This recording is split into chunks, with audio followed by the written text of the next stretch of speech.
টিপ টিপ বৃষ্টির মধ্যে বেরিয়ে পড়েছি কেশরাজ গাছ খুঁজতে। কেশরাজ গাছটা হচ্ছে আমাদের চুলের জন্য অনেক বেশি উপকারী।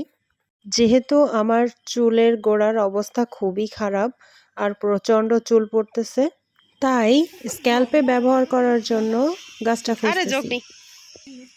কেশবতী গাছ খুঁজতে আমরা নিয়োজিত, তাই তো? এখানে এত এত গাছ আছে, কিন্তু সেই গাছটাই পাচ্ছি না আমরা। বল,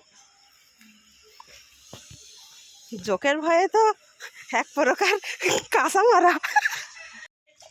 গাছ খুঁজতে গিয়ে আমার হাত লাল করে দিয়েছে মশাই খেয়ে। করো করো করো, নদীতে ভিডিও করো। আমাদের রাস্তার সামনে নদী হয়ে গিয়েছে, এই পানির মধ্যে আমরা খুঁজে বেড়াচ্ছি সেই গাছটা। এখানে থাকতে পারে, দেখতো এই পানিতে কি মাছ থাকতে পারে না? চল আমরা মাছ ধরি।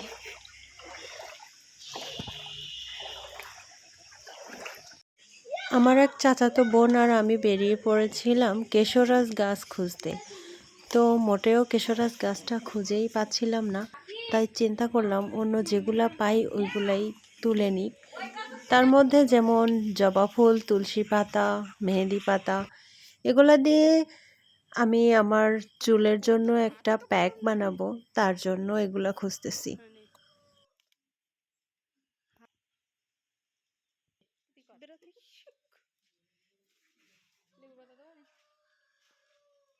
অবশেষে সারা দেশ দুনিয়া খোঁজাখুঁজির পরে আমি আমাদের নিজের বাড়িতেই পেলাম এই গাছটা।